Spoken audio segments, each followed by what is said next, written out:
nosotros a un hombre que es parte nuestra. Es el hombre que rompió la dictadura priista en este país en aquellas gloriosas elecciones. Es el hombre que abrió el hueco de la democracia. Es la cabeza de proa de un movimiento de millones de mexicanos al que tenemos que agradecerle enormemente su actitud, su gesto, su continuidad en este proceso. Y lo tenemos aquí porque escribió sus memorias, de las que les va a hablar en unos momentos. Yo solo tengo que decir que para mí es un orgullo, y no digo frecuentemente eso de es un orgullo, no soy dado a la lengua fácil y al elogio balín, pero sí es un orgullo compartir este espacio con el hombre que abrió la puerta de la democracia en este país. Con ustedes, Cuauhtémoc Cárdenas.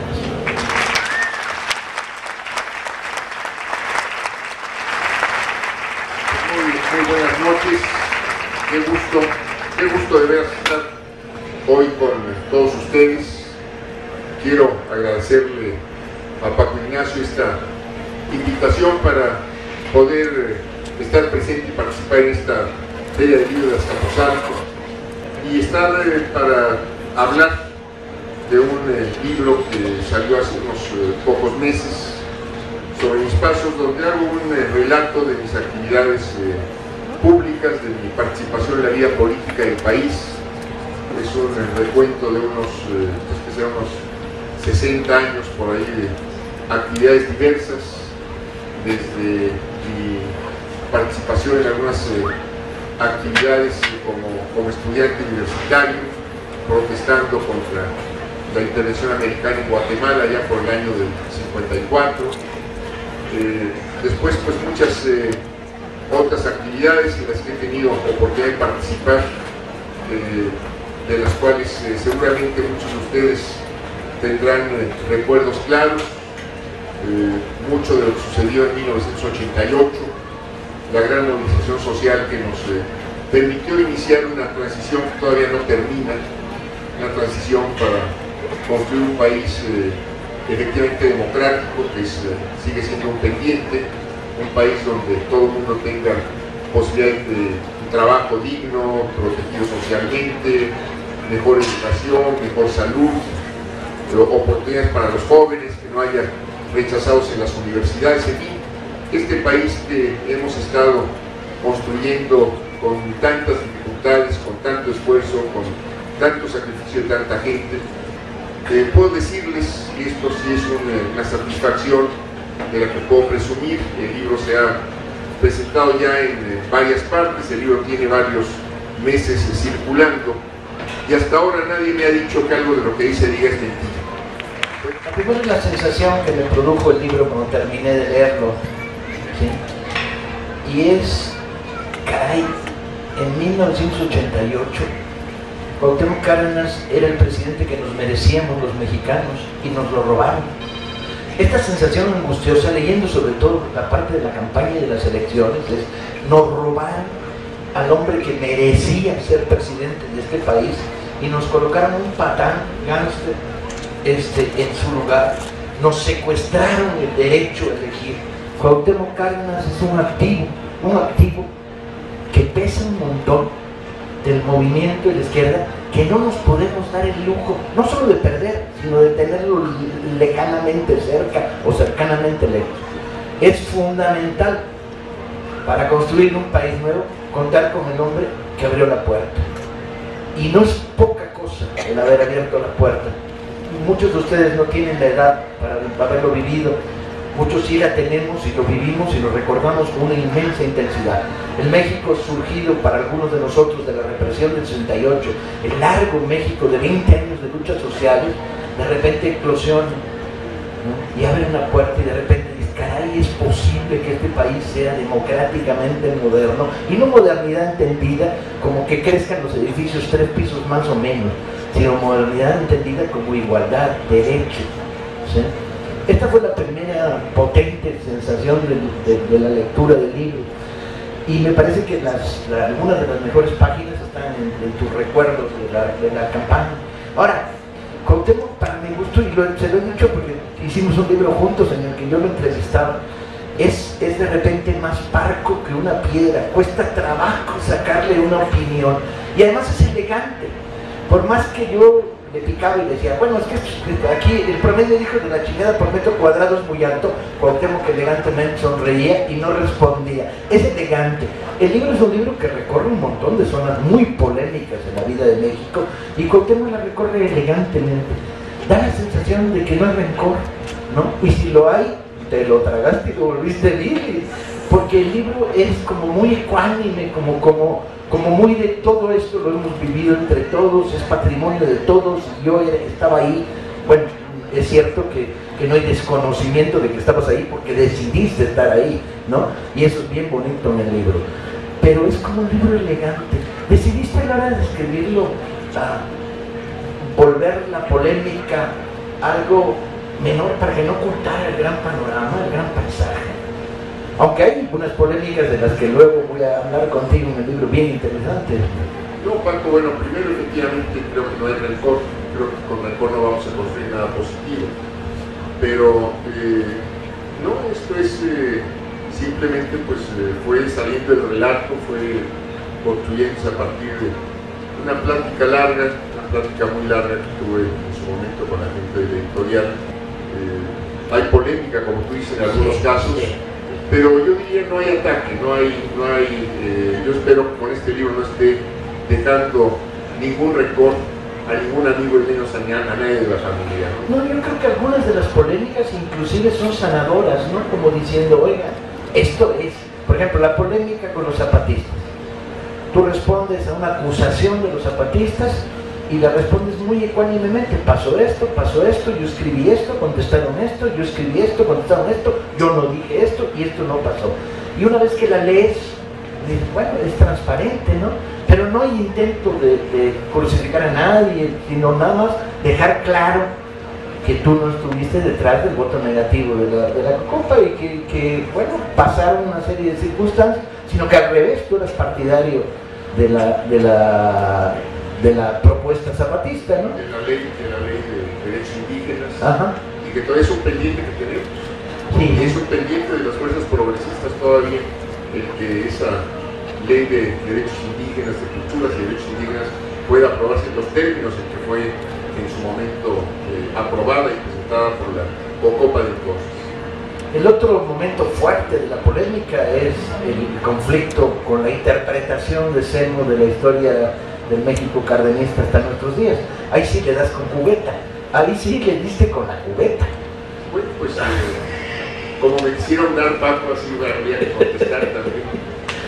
No sé si recuerden el debate, hay una intervención por escrito de Enrique Semo en la que descalifica el cardenismo y además la descalifica basados en informaciones que no son ciertas.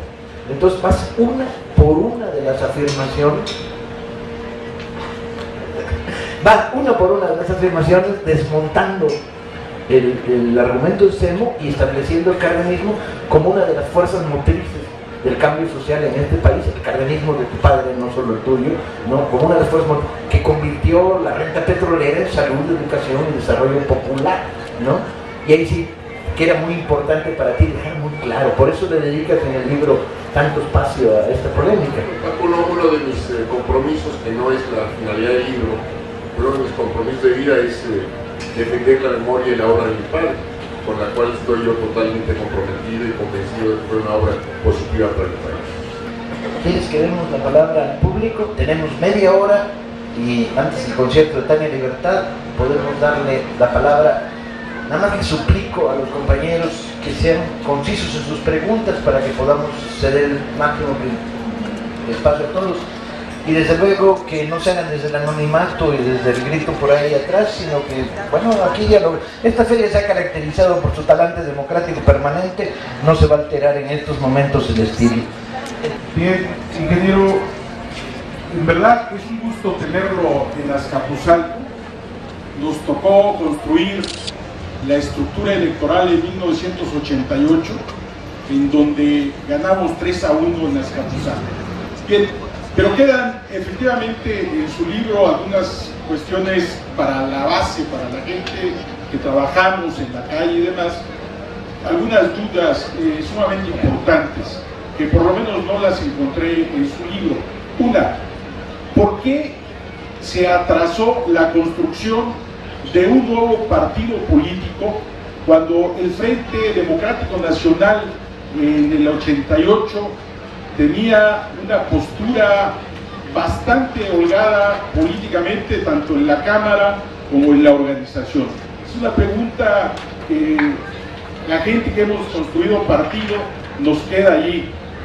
Otra cuestión también sumamente importante, y esto es más contemporánea, y sin duda porque bueno, pues estamos en el camino de la lucha de la izquierda, ¿por qué esa postura de usted en el 2006 en la candidatura de Andrés Manuel López Obrador?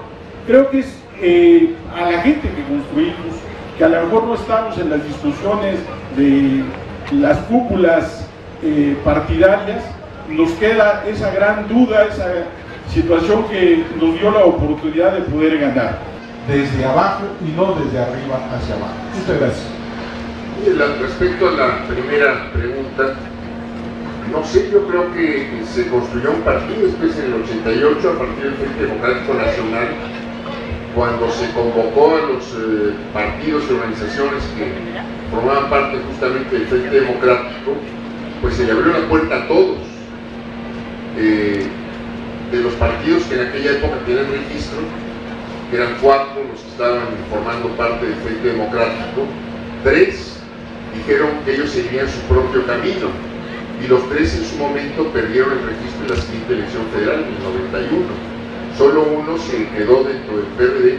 Yo diría que las bases incluso de los 3 partidos que formalmente no se incorporaron a la construcción del Partido de la Revolución Democrática, sus bases, su gente, sí se incorporó a formar parte del PRD entonces.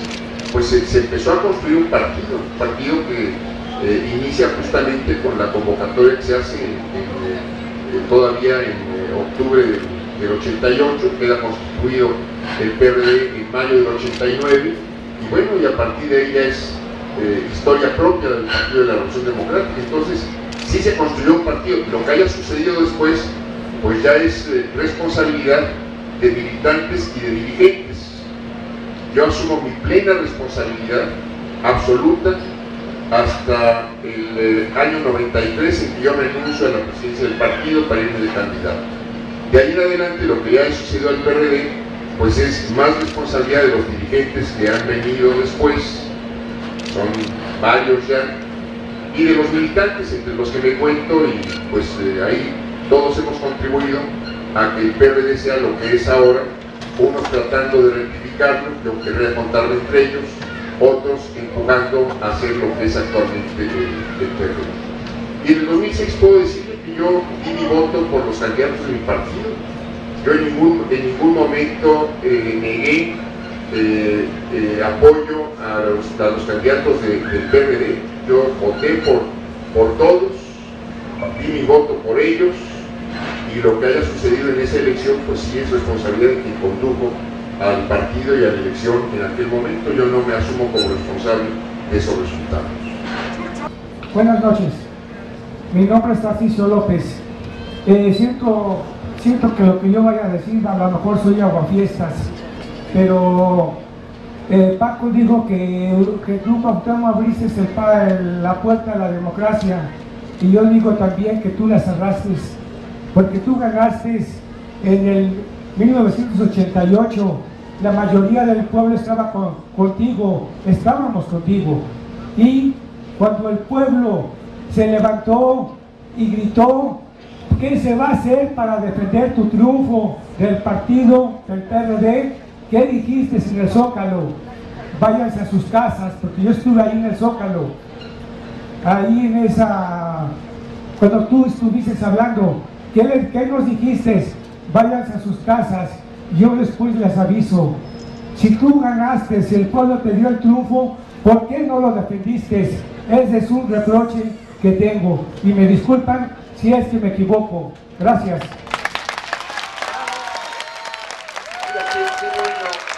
Qué bueno que haces esta pregunta. Por una parte, yo puedo decir, lo digo muy claramente, que se echó mano de todos los recursos legales de los que fue posible echar mano.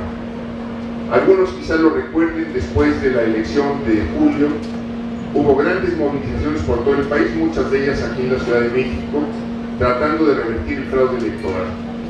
Se echó mano, desde luego, además de la movilización social, de los recursos legales, de reclamos ante la Comisión Federal Electoral, que en esa época no había IFE, una comisión que presidía el secretario de Gobernación. Se discutió, se reclamó, se presentaron todos los recursos que la ley permitía cuando se calificaron las elecciones de diputados, que lo hacía la propia Cámara de Diputados, tampoco había tribunal electoral que calificara las elecciones. Se tuvo una sesión que podría yo llamar casi tormentosa, cuando se calificó la elección presidencial por la Cámara de Diputados, que era el organismo que tenía que calificar la elección presidencial en aquella época, y a partir de ahí se convocó a formar un partido político que resultó el Partido de la Revolución Democrática.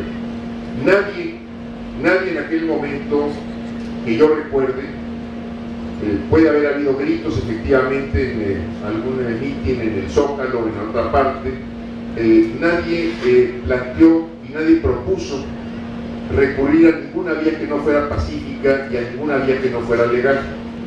A lo mejor algunos pensaron en que había que tomar las armas, puede ser que lo hayan pensado. Yo tengo la certeza de que si como dirigente hubiera yo o hubiera cualquier otro dirigente llamado a asaltar Palacio Nacional o a tomar cualquier otro sitio significativo, por ejemplo en la Ciudad de México, pues hubiera habido una muy fuerte represión, un gran baño de sangre, y seguramente se hubiera instaurado un régimen represivo en el país. Pero más allá de eso, si hoy, en estas épocas más recientes, no ha faltado algún dirigente que diga que él reclamaba que se tomara un camino distinto al camino pacífico y democrático, que se tomaran las armas, que se recurriera a una rebelión. Bueno, en ese momento lo que esas personas tenían que haber hecho, y a lo mejor tú también entre ellos, era darme una patada en el trasero y pasar por encima de mí. Un dirigente tiene que ser rebasado cuando la gente tiene un reclamo distinto. No sucedió eso en esa época, y yo en ningún momento llamé a la gente que se fuera a su casa. Yo llamé a la gente a movilizarse y a organizarse para poder impulsar el proyecto político que había estado defendiendo el Frente Democrático Nacional. Yo en ningún momento dije váyanse a su casa. Yo llamé a que nos organizáramos, y de ahí surgió, bueno o malo, lo que hay, lo que fue, lo que ha sido y lo que es el Partido de la Revolución Democrática.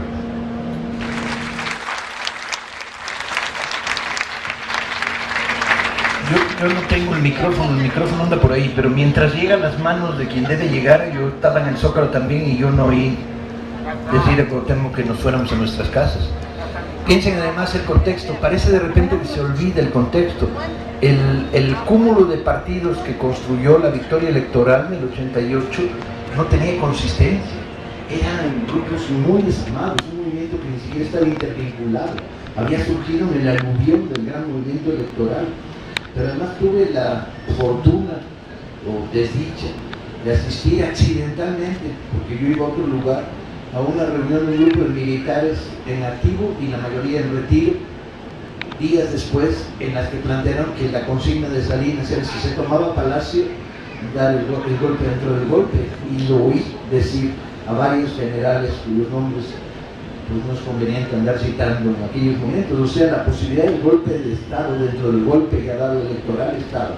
¿Y qué teníamos para confrontarlo? Un cúmulo de movimiento electoral inarticulado, no organizado apenas, sin estructura, ¿sí? Yo creo que había que tomar una decisión política que era o confrontamos en estos momentos en condiciones de debilidad o posponemos la confrontación y construimos un aparato capaz de darla. Puede ser cierto que a lo mejor el camino era tomar Palacio, el movimiento tenía una tónica civilista, no estaba por la lucha armada, pero sí a lo mejor por la resistencia pacífica, etcétera, o formas de lucha. Pero el hecho es que si eso era el ambiente que había en aquellos momentos, no parecía indicarlo. Yo creo que esta es una crítica elaborada a posteriori y no en aquellos momentos. en aquellos momentos decir vamos a la confrontación directa con lo que tenemos, contra un gobierno que está dispuesto a sacar los tanques a la calle, y la gran bronca que estaba dispuesto a sacar los tanques a la calle, hubiera sido quizá, y vaya a saber porque la historia es maligna, no un avance sino un retroceso. Pues una revolución no es porque uno tenga ganas de hacerla, por muy enojado que esté, por muy irritado que esté. Una revolución en todo caso se prepara. Y yo sí puedo decir que al menos en lo que yo pude estar enterado, pues nadie había, no sé, juntado ni siquiera resorteras, ya no digamos armas, y a gritos y a mentadas no nos íbamos a echar abajo ni a Palacio Nacional ni a ninguna de las cuerpos que nos iban a echar encima para reprimir cualquier movimiento que quisiera salirse de un cauce legal. Yo le pregunto a usted, ingeniero, ¿por qué, o al menos es mi percepción, por qué cuando salimos a las calles a esa movilización y hasta el día de hoy, por qué de alguna manera indirectamente se le ha sumado a los medios de comunicación para hacer crítica o descalificar a Andrés Manuel cuando llama a todos a salir a la calle? Cuando yo creo que de alguna manera, si usted no iba a apoyar, bueno, por lo menos sí mantenerse un tantito al margen, porque todo eso ha ayudado a que se fortalezca en la gente esta percepción de que todo lo que hace Andrés Manuel está mal. Yo creo que yo no coincido con su punto de vista, es que yo creo que mucho de lo que hace Andrés Manuel está bien, y todos hacemos algo bien y de repente pues alguna cosa mal. Pero yo creo que en este caso, pues lo que hay que entender, no entendí muy bien sus preguntas, pero lo que yo podría decir es que pues no le queramos pedir al enemigo que trabaje junto con nosotros, entonces no le queramos pedir a los medios o a ciertos intereses que siempre se han opuesto a los movimientos progresistas, que siempre se han opuesto al avance de la gente, pues no le queramos pedir que estén a favor nuestro, que estén a favor de la gente. Esos medios o esos intereses van a estar siempre oponiéndose. Lo que tenemos que hacer es construir la fuerza suficiente para que sea mayor, para que sea más grande, más fuerte, que esa fuerza y que esos intereses que están oponiéndose al avance y a las reivindicaciones con sentido popular y progresista. Me parece que esto es lo que tenemos que construir. Me parece que en ese sentido el movimiento social que se ha venido construyendo pues busca justamente constituirse en esa fuerza que pueda superar estos intereses contrarios que tiene al país en la situación en que lo tiene. Y es una de las fuerzas y uno de los esfuerzos que debemos ver con sentido positivo. Si en este momento viviera todavía el ingeniero Eberto Castillo, ustedes fueron compañeros, iniciaron el movimiento, ¿qué platicaría con él? ¿Qué, de alguna manera, no es rendirle cuentas, pero qué platicaría con él? ¿Qué le diría? ¿Qué avances ha habido en el país? Porque él, como gran demócrata, está atrás de todo ello. A mí jamás se me olvida la fusión que se hizo y el gran avance de la verdadera izquierda que venía con él desde hacía mucho tiempo atrás, desde el Partido Comunista Mexicano. Y entonces, ¿qué le diría? ¿Qué resumiría con él si en este momento el ingeniero desde donde está, y sé que es en el cielo, estaría aquí platicando con usted? Estaríamos hablando de una gran inconformidad frente a la situación del país, frente a una conducción política no solo incierta, sino contraria a los intereses de la gran mayoría de los mexicanos. Estaría seguramente propugnando por una política de crecimiento económico que generara empleos para todos aquellos que lo están reclamando. Estaría seguramente preocupado por defender el petróleo y estaría pronunciándose abiertamente y a voz en cuello en contra de los contratos incentivados. Eberto fue un claro defensor del petróleo nacionalizado. Estaría pues en las posiciones progresistas que siempre tuvo. Yo en eso no tengo duda, más allá de coincidencias, diferencias que a lo largo del tiempo se pudieran haber tenido entre Eberto y mucha gente del movimiento democrático y progresista. Pero Eberto seguramente estaría dando la pelea, como la dio a lo largo de su vida, por aquellas ideas en las que creyó y que las defendió con toda la pasión que lo caracterizó también a lo largo de su vida. Yo quisiera abordar más que nada la importancia o la vigencia de lo que es el pensamiento cardenista ante estas políticas neoliberales. Por eso mi pregunta es, la vigencia hoy en día, no sé si Paco o el mismo ingeniero nos podría hablar sobre la vigencia del pensamiento cardenista, y hablo de su padre, ¿no? Y lógicamente como hijo de un gran presidente, el único presidente socialista que ha tenido este país. Gracias. Sí, yo no creo, y en esto simplemente yo coincidiría con mi padre, que haya cardenismo. Yo no creo que lo haya. Yo creo que hay ideas avanzadas, posiciones avanzadas de la Revolución Mexicana, y que esas posiciones mantienen vigencia. Toda posición política, toda corriente ideológica tiene que actualizarse, y seguramente pues lo que se pensó en los años 30 o lo que se pensó en 1910 por quienes iniciaron la Revolución Mexicana tiene validez en muchos aspectos, y mucho, sobre todo yo diría, procedimientos de lucha u objetivos muy concretos, pues tienen que irse actualizando con el tiempo, pero en fin, la causa profunda yo diría que mantiene validez. ¿Y qué es lo que mantiene validez? Pues mantiene validez justamente el poder tener un país igualitario. Finalmente la igualdad es el valor esencial de la democracia, igualdad en oportunidades, que podamos todos ejercitar cabalmente los derechos que nos reconoce la Constitución. Hoy tenemos derechos reconocidos al trabajo, a la salud, a la vivienda, que no pueden ejercitarse, y no hay manera, no hay mecanismo, incluso en la propia ley, en la propia Constitución, no hay ningún mecanismo que permita a cualquier ciudadano reclamarle al Estado cómo ejercitar esos derechos. Entonces son cambios que hay que hacer, cambios que hay que lograr, y que se inscriben, diría yo, y solo como ejemplo, en esta corriente de ideas, de pensamiento, de acción, de lo que yo llamaría la parte avanzada de la Revolución Mexicana. Y yo creo que esa parte mantiene vigencia y ha venido actualizándose. Finalmente yo creo que esta lucha en la que está pues una gran parte del pueblo mexicano se identifica con estos principios de la Revolución Mexicana, como puede identificarse con las grandes corrientes internacionales del socialismo y con otras corrientes que vienen quizá de elementos democráticos más radicales, menos radicales, pero se encuentran coincidencias en algunos de los grandes objetivos de carácter social. Las causas a las que él se entregó, pues yo las inscribiría en las corrientes más avanzadas, tanto en pensamiento como en acción, de la Revolución Mexicana. Él pensaba que la Revolución Mexicana tendría que culminar en un régimen socialista. No hay mucha elaboración en los documentos que él dejó respecto a estas cuestiones, pero hay algunas referencias en algunos documentos, en algunos discursos, y él creía en eso, esto es, en un régimen igualitario, en un régimen donde todo el mundo pudiera tener satisfechas sus necesidades básicas y todo el mundo pudiera aportar también de acuerdo a sus capacidades.